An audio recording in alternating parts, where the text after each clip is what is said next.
Okay, hi. Take two. First one went too long. I don't have a timer going, uh, which I should.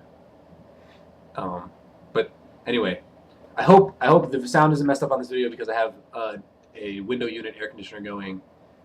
Um, I just moved into this new apartment and it's hot. It's in a hot place.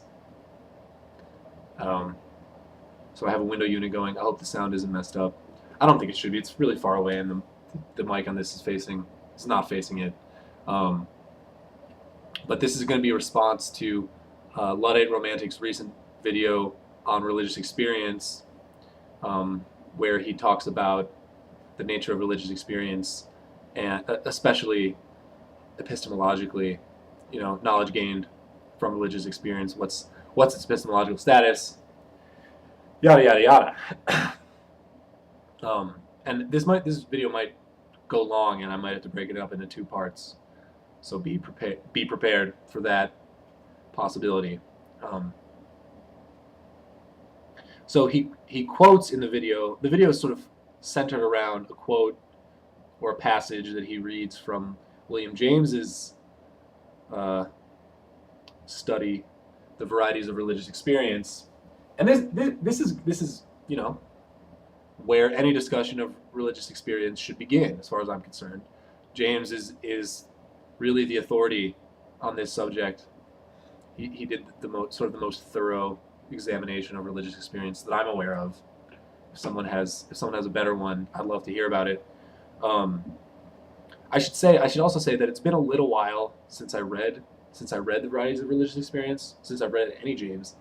But I think it's fresh enough that I can do this video sort of off the cuff.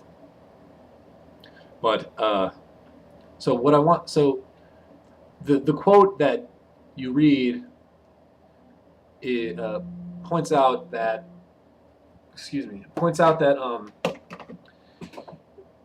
epistemologically, religious experience is basically unassailable from outside, from non-mystics, and I think mystic. I'm a little just a tad bit wary about using the term mystic because I think it has more specific connotations than just any, or maybe more specific denotations than just any individual who's had a religious experience. But I think for a shorthand term in this conversation is fine. We can just use the word mystic to mean any individual who's had a religious experience, and non-mystic for an individual who hasn't.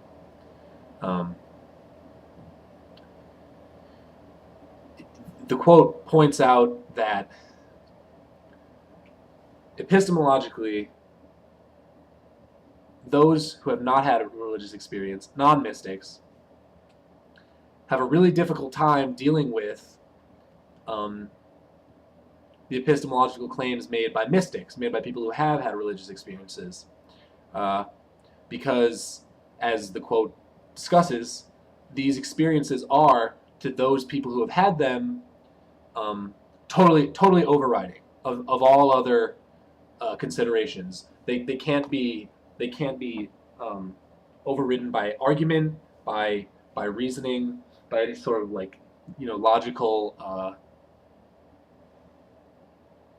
logical attack, I guess.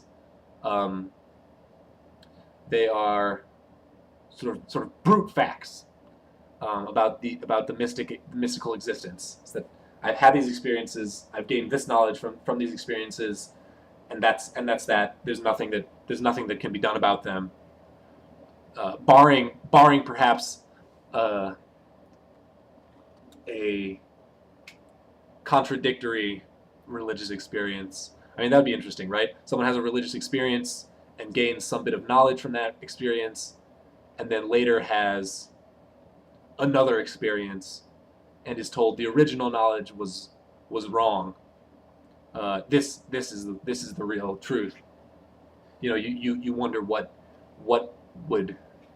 which one would be authoritative, sort of like this sentence is false type of situation. I mean, not quite, but a little bit like that, because it's the same source. Maybe. I mean, I guess it doesn't have to be the same source, but it could be the same source telling you that something that source had told you previously was false. So it could get interesting. But the point is, religious experience, for those who have had religious experiences, are unassailable. In the same way that, and this is important, the quote also points this out, is that those experiences are unassailable to the mystic in the same way that any type of normal sense experience or knowledge justifying experience is unassailable to the non-mystic, right? So, I mean, for the most part, unless I have reason to believe I'm in a situation where I might be prone to seeing illusions or mirages or something like that, my visual experience, or I'm dreaming, my visual experience is going to be pretty close to unassailable. I mean, you can get me some kind of skeptical argument like, oh well, you could be in the Matrix. Is anyone else bothered that that's all skeptical arguments have been reduced to the phrase "you could be in the Matrix"? That just pisses me off to no end. Because the Matrix, I fucking hate that movie. It's so bad. What was I talking about? Yeah. So, for the most part, barring some sort of skeptical argument, which, in parentheses, is only going to get me to maybe sort of doubt, in a really vague way, my visual experience.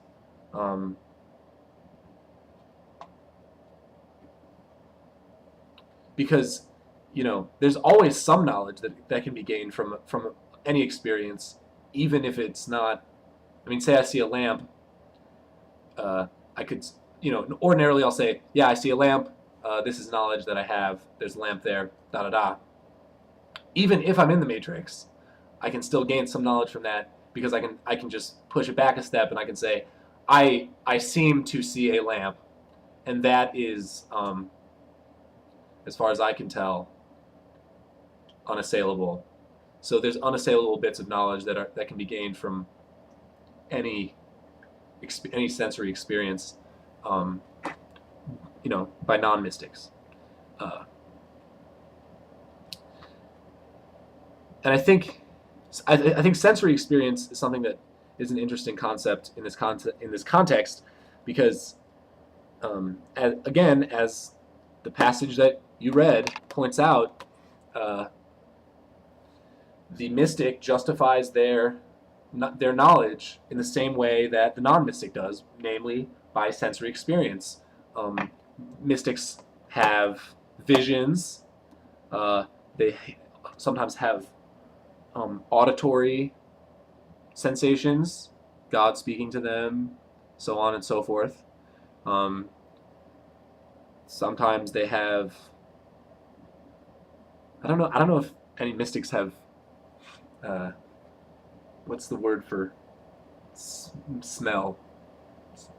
Like oral, auditory, visual.